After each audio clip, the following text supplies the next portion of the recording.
In case you guys haven't seen or heard, there is a viral video out there that shows the mistreatment of a dog on the set of this movie while they were making it. Apparently during the production there was a dog, a German Shepherd, that they were trying to get in the water because there's a scene where the German Shepherd in the movie is supposed to be saving a kid, and apparently the dog didn't want to get in the water, and so they forced the dog into the water and the dog almost drowned. The mistreatment of animals is never a good thing. I know it, you know it, we all hate it. I don't condone or promote any of the actions that the people took while making it. I have to keep it separate from the review. I just thought I'd mention that starting out. But rest assured, it does affect how I look at the people behind the making of this movie. Alright, disclaimer's done. Let's talk about this crap fest. It's about a dog voiced by Josh Gad. He's a dog who is assigned to this family and everything is great and he's happy, he's a nice dog, and we all hear the perspective of Josh Gad inside the dog. Then one day he dies, and then the movie should be over, but it doesn't. Instead, the guy is reincarnated. He's reincarnated as a bunch of different dogs over time, and so that's essentially what the movie is the dog trying to find its purpose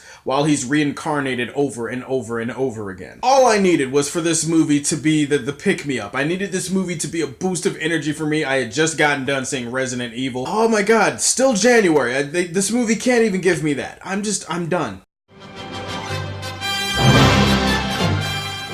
Not gonna lie, if you're a dog lover, there are definitely scenes in this movie that are going to get you. There are some pretty cute dog moments in this movie, and again, if you're a dog lover, you're gonna be like, "Aw," or "Aw, that was cute," or "Aw, that's kind of funny." Outside of that, the movie doesn't really have anything much to offer. I mean, Josh Gad is sometimes entertaining as the voice inside the dog. Holy shit, what a mess, and what a way to close out January. Yeah, if I had a choice, I would send this movie back to the doghouse from which it came. How Are You, the first movie that I see after Resident Evil, and you can't even lift my spirits. I want to point out that the tonal inconsistency with this movie is real. This movie has no idea what tone it wants to go for. It has no idea how to balance it. In half the movie, they try to really reach for this sad and epic and heartfelt type of shit. The other half of the movie is really happy and whimsical and happy-go-lucky and, oh yeah, flowers, rainbows, and butterfly farts. It's really jarring too. They jump back and forth between this tone so quickly and so suddenly. You're really never given a sense of the way the tone should be in the movie. And besides that, you're really never given a reason to care about anything going on in the movie anyways. Picture the tone is like this. It's like in a span of literally like 10 to 15 seconds, you go from happy time to sad time like this.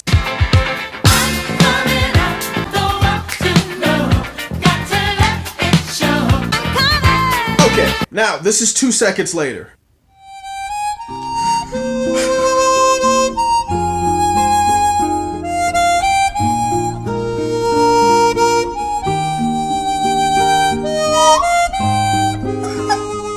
No, it's really jarring. Doesn't make a lot of sense, does it? Besides that, there are some really jarring time jumps in this movie where, okay, the dog dies and then the dog is reincarnated and comes back as another dog. But then it's like you never really get a sense of how long he's in each life. It changes and it varies. There's one life where he's with this girl and then this girl meets this guy and you feel like he's with them for a really long time. Except the dog itself doesn't look like it ages, and yet we see kids growing up. The timing of this thing is all off. And if there were one word to describe this movie, it would be off. I mean, everything about it is off. Characters in this movie make decisions that in hindsight don't really make a lot of sense. There's a lot of attempts to have these characters go through this really sad and traumatic stuff, but there's really no build up for anything in this movie. There's a guy in the movie who is a drunk father who's a really angry, bitter guy. We're never really given much of a concrete reason to understand why he is that way. So when they try to have drama with him and the kid in this movie, it doesn't work. Mostly because I don't give a shit, because you haven't given me a reason to give a shit. So much of this movie is just, hey, let's do E for effort type shit. So much of this movie is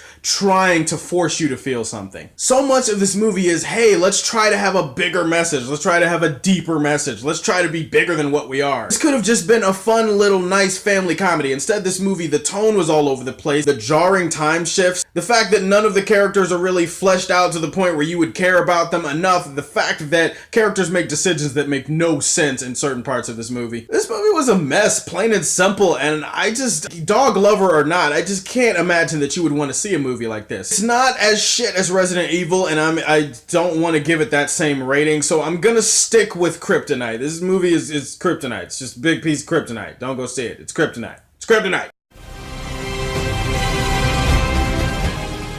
Alright guys, that's my review of A Dog's Purpose. I know you're not going to go see this movie, so I'm not going to ask you what you thought of it. What's your favorite dog-themed movie of all time? And it could be animated, it could be live action. Your favorite movie about dogs. You know I'm an all dogs go to heaven type of guy. Don't forget to like, share, and subscribe. And as always, if you like what you see, tell me how you feel and stay tuned to hear more from the Man of Steel. Peace.